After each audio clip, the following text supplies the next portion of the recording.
नाज़रीन, आज के जो गेस्ट हैं वो ये फैसल वावड़ा साहब, और फैसल वावड़ा साहब इस वक्त बहुत ही अहम प्रेस कॉन्फ्रेंस कर रहे हैं। तो आइए पहले फैसल वावड़ा की बातचीत सुनते हैं, उसके बाद बात करते हैं। चौधरी साहब बहुत करीब थे खान साहब के। मुझे रात के अंधेरे में बुलाया था, मैंने कहा मैं रात के अंधेरे में नहीं आऊँगा, दिन के उजाले में आऊँगा। इमरान खान साहब के साथ मैंने सियासत सीखी, मैं याद रखता हूँ कि बताई हुई सियासत वो भूल गए। अब वो आधी रात को मुझे बुलाएंगे, मैं ज़रूर जाऊँगा। मैं इस मौक़िफ़ का कायल हूँ कि अगर किसी ने गुनाह किया है उसकी सज़ा के बाद भी बातचीत का अमल नहीं रुकना चाहिए। बातचीत ही का अमल जो है वो आगे बढ़ाएगा पाकिस्तान को।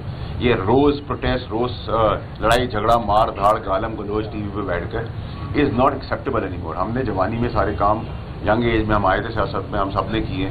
जैसा मैंने कहा कि बात करके इज्जत से गले मिल के हाथ मिला के जो काम हो सकता है, हाथ मरोना भी हम जानते हैं। कौन सा सिस्टम आने वाला है? राना सनाउल्लाह कह रहे हैं आप सिस्टम के लाड लें, तो किस सिस्टम के आप लाड लें? हमारी तो पूरी जिंदगी गुजर गई, इस रियासत का सिस्टम ही समझ में नहीं आया। देखिए जी, राना सनाउल्लाह साहब जो हैं वो अच्छे आदमी है भाई। मैं उनके साथ मेरा रिश्ता इस तरह है कि जब मैं उनको जानता नहीं था और फेडरल गवर्नमेंट मेरी थी, मैं कैबिनेट का हिस्सा था, और अमीन साहब को याद है जब उन पर एक घटिया केस बनाया गया पुड़ियाओं का, तो मैं खड़ा हो गया एज अ मिनिस्टर और मैंने कहा कि ये बकवास केस है, झूठा केस है। और मेरे साथ चौधरी ने भी इसको लबैक कहा और हमने खड़े हुए। तो जब मेरी राना साहब से मुलाकात हुई एक दफ़ा अचानक से, तो उन्होंने मुझे कहा कि यार तुमने ये बात की। मैंने कहा सर मैं दुश्मनी भी इज्जत और एथिक्स से, किसी कायदे कानून से निभाता हूँ, और दोस्ती भी कायदे कानून के खिलाफ था कि आप कहें कि किसी फैमिली का बंदा जा रहा है और उसकी गाड़ी में पुड़िया रख दी और पूरा पाकिस्तान देख रहा है। मैंने कहा वीडियो दे दो। मुझे आज तक कहा है वीडियो, 4 साल हो गए, तो वीडियो आई नहीं वो राना सनाउल्लाह साहब की। और जो राना सनाउल्लाह साहब की जो एक अच्छी चीज़ है जिसका मैं कायल हूँ, वो बुज़दिल आदमी नहीं है, वो अपनी पार्टी के साथ लॉयल है। वो मुझे इससे भी ज़्यादा कुछ कह देंगे प्यार से तो मैं कबूल कर लूँगा। मैं तमाम सियासी जमातों के बशमूल एमके भाई भी, बिलावल भुट्टो भी, मरीम सब कहते रहे कि एक जनरल के कौल पे पार्टियाँ चलती नहीं है। जो अगर ये जो आप करने जा रहे हैं कि सबको जज्जा करने जा रहे हैं, अगर सबका मुश्तरका मौके खुदा न खास्ता ये आ गया कि एस्टेब्लिशमेंट को बाहर कर दे सियासत से, तो फिर आप किस तरफ खड़े होंगे? देखिए जी, मैंने आपको पहले ही कह दिया, अच्छा सवाल किया, बड़े बारीकी से किया, लेकिन मैं उसका जवाब देता हूँ। देखिए, इस्टेब्लिशमेंट और अदालतें हर third world country, growing development countries के अंदर साथ होती हैं, और इंटरनेशनली अमेरिका के साथ भी उसकी इस्टेब्लिशमेंट खड़ी होती है। तो किसी का रोल आप ख़त्म नहीं कर सकते, चाहे वो जुडिशरी हो या इस्टेब्लिशमेंट हो। एहतराम कर सकते हैं, आइन और कानून के दायरे में रह सकते हैं। दूसरी बात आपने जो ये की कि कोई पॉलिटिकल पार्टी जो है वो किसी को निकाल के कोई करने की कोशिश करेगा, तो सर बॉर्डर पे मैं जान नहीं दे रहा, बॉर्डर पे आप भी जान नहीं दे रहे, लेकिन आप बॉर्डर वाला ही काम कर रहे हैं। मैं आप लोगों की बहुत इज्जत करता हूँ, रिपोर्टर्स की, पुलिस वालों की, फौजियों की, कि आप लोग फ्रंट लाइन पे खड़े होते हैं, अपनी खबर के लिए अपनी जानें भी दी हैं, और उसको भी गवर्नमेंट को देखने की ज़रूरत है। आप लोगों के मालिकान के अलावा भी गवर्नमेंट को देखने की ज़रूरत है कि आप लोग किस हालात में किस तरीके से अपनी जानों पे खेले काम करें। Establishment, judiciary, democracy, people of Pakistan, इन सब के कॉम्बिनेशन में ही कंसेंसस पैदा होता है। ना फौज हमारे बाहर है, ना हमारे अंदर है। फौज हमारा हिस्सा है, अभी हमारा हिस्सा है, हम साथ लेके चलेंगे। एक लेने लास्ट सवाल था।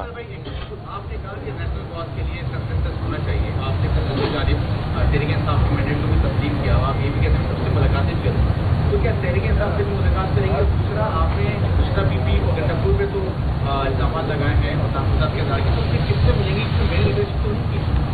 देखिए जी, मैंने तो 15 साल तहरीक इंसाफ के अंदर इन कीड़े मकोड़ों को कुछ समझा नहीं है, और आप लोग उसका विटनेस हैं। आप लोगों के आगे मैं बड़ा हुआ, हम सब साथ ही बड़े हुए। मेरा बॉस था चेयरमैन इमरान खान साहब, मैं उनकी हिदायत देता था, उनको रिपोर्ट करता था। आज जो मुझे मुखलिस चेहरे हैं, जो पीटीआई की शक्लें नहीं हैं लेकिन मुखलिस, गौर साहब एक अच्छे इंसान हैं, उनकी जान का सौदा नहीं करेंगे। समान अकरम राजा साहब पीटीआई नहीं है लेकिन पीटीआई का ऐसा अच्छा चेहरा है। अली जफर साहब, अली मोहम्मद खान साहब, और ऐसे बहुत सारे और इस पार्टी के अंदर हैं जो हमारे अटॉर्नी थे उस वक्त पीटीआई के, बुजुर्ग हैं पंजाब में, नाम भूल रहा हूँ, वो एक अच्छा चेहरा है। लेकिन आज अगर आप मुझे कहेंगे इमरान खान साहब का कोई सबसे ज़्यादा मुखलिस है, जिसको ना सियासत चाहिए, ना जिसको पैसा चाहिए, ना जिसको दौलत चाहिए, ना इमरान खान की जान का जो सौदा नहीं करना चाहते, इन शक्लों के अलावा वो उनकी बहनें, उनकी बहनें अपने भाई से मुखलिस हैं, और उनकी मुखलिसी का मैं डे वन से बता भी रहा हूँ, विटनेस भी रहा हूँ, और उन्होंने कभी हमसे कोई पॉलिटिकल इंटरफेरेंस ना की थी, ना हमें इजाज़त थी उनको इंटरटेन करने की। लेकिन वो बहनें इमरान खान साहब का बहुत मुखलिस हैं। अगर वैसे तो मैं कहीं चला जाता हूँ तो आप लोगों की मेहरबानी है, काफ़ी लोगों को बुखार चढ़ जाता है, तो ठीक है, जब बुखार चढ़ाने का वक्त आएगा तो वो भी हम कर लेंगे, कोई मसला नहीं है। फैसल भाई एक चीज़ बता दें कि अभी आप यहाँ पर एमक्यूएम के मैंडेट की बात कर रहे हैं, उसके एहतराम की बात कर रहे हैं, शेयर दिलाने की बात कर रहे हैं। आपसे पहले भी कई कायदीन के साथ एमक्यूएम बैठ चुकी है और मुख्तलिफ मौक़ों पे एमक्यूएम ने उनका भरपूर साथ भी दिया। 26वीं तरमीम, पीडीएम की हुकूमत, इन सब में एमक्यूएम के बगैर कुछ भी मुमकिन नहीं था, लेकिन बाद में किसी भी लीडरशिप की जानिब से एमक्यूएम से किए गए वादे पूरे नहीं हुए। आपका तो किसी सियासी जमात से ताल्लुक ही नहीं है, तो आप इतना बड़ा बेड़ा कैसे उठा रहे हैं? देखिए जी, मैं वो चूंटी का किरदार अदा कर रहा हूँ कि शायद उस हाथी को गिरा दे, जो एक मॉन्स्टर बन के पाकिस्तान के अंदर कत्लो गारत और पोलराइज की सियासत कर रहे हैं। मैं एक वो धागा हूँ जिसमें सारे बीज बो के तजुर्बा लाने की कोशिश कर रहा हूँ, तो आप मेरा उसका खैर मकदम करें। और मैंने कहा मैं मुनाफिक नहीं हूँ, मैं अपने लिए नहीं आया, ना अपने लिए कुछ मांग रहा हूँ, मैं पाकिस्तान के लिए मांग रहा हूँ और पाकिस्तान के ठेकेदार और हिस्सेदार और वेल विशर से मांग रहा हूँ। तो क्यों नहीं करेंगे? जैसा खैर मकदम मुस्तफा साहब ने किया, उनकी पार्टी ने किया, वो जेस्चर रहा तो हम ये करके दिखाएंगे और इंशाल्लाह हो के रहेगा। थैंक यू और शुक्रिया। आखिरी जवाब मुस्तफा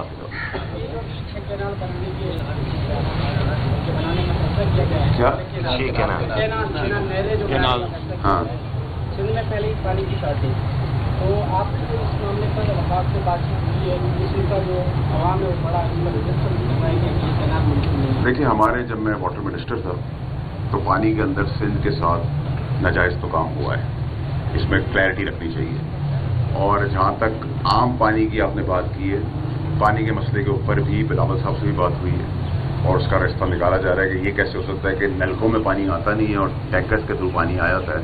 तो ये तो एक सवालिया निशान है, इस पर हम सब भी बैठेंगे, लेकिन ये अभी सेकेंडरी है। पहला है नेशनल कॉज के अंदर पूरी पोलिटिकल पार्टी का कंसेंसस और उनकी रिप्रेजेंटेशन। चेयरमैन एमक्यूएम का, मैं राब्ता कमेटी का, मुस्तफा कमाल साहब का, अनीस खान खानी साहब का, वोरा साहब का, मेरे असीम साहब का, राब्ता कमेटी का, किचन कैबिनेट का बहुत शुक्रगुजार हूँ। इनके अल्फाज आपका, इनका वेलकम करने का, इनका इज़्ज़त एहतराम देने का मैं दिल की गहराइयों से शुक्र अदा करता हूँ। लेकिन जी, यहाँ सारा जो मकसद है, ये सारी पॉलिटिकल पार्टीज़ के साथ जाना मेरा, उसका जो मेन रीज़न है नेशनल कॉज। तो नेशनल कॉज के अंदर कंसेंसस सारी पॉलिटिकल पार्टीज़ का होना बड़ा ज़रूरी है और सबका ऑन बोर्ड, ताकि पाकिस्तान जिस ट्रैक पे चल रहा है, जहां आपको थोड़ी इकोनॉमिकल रिलीफ मिल रही है, कम महंगाई की कम सतह पर हम हैं, स्टॉक एक्सचेंज चल रहा है, रोज़गार मिल जाए, पाकिस्तान आगे बढ़ जाए, उसमें सबकी कंट्रीब्यूशन बहुत ज़रूरी है। और मैं यहाँ किसी भी मुस्तफा भाई मतलब से नहीं आया, आपको पता है, ना मैं किसी सियासी दफ्तर में, किले में जाता हूँ। जब मुफाद हो तो मैं रात को। ये तो नाज़रीन, आपने फैसल वावड़ा की बातचीत सुनी, तो उनका ये कहना था कि जब मुझे पार्टी से निकाला गया तो एक दफ़ा इमरान खान ने मुझे रात को बुलाया, तो मैंने कहा जी कि मैं दिन की रोशनी में आऊँगा, तो मैं गया तो इमरान खान साहब तो अब सियासत भूल गए हैं, लेकिन मैंने उनकी सियासत अभी तक याद रखी हुई है। तो दूसरी बात यह है कि राना सनाउल्लाह साहब जो हैं, उनके ऊपर जब वो हीरोइन का केस डाला गया तो मैंने उस वक्त भी मज़ामत की थी। मैंने कहा जी कि ये गलत बात है कि आपने जानबूझकर जो है वो उनकी गाड़ी में पुड़ियाँ रखी हैं। तो ये बात राना सनाउल्लाह को पता चला तो उन्होंने कहा जी कि आपने ऐसा कुछ कहा है। तो मैंने कहा जी कि मैं दुश्मनी और दोस्ती बहुत सोच समझ कर करता हूँ, तो आपके साथ अगर ज़्यादती हो रही है तो मैं उस पर ज़रूर आवाज़ उठाऊँगा। तो ये थे जनाब फैसल वावड़ा साहब, इजाज़त दीजिए, अल्लाह हाफ़िज़।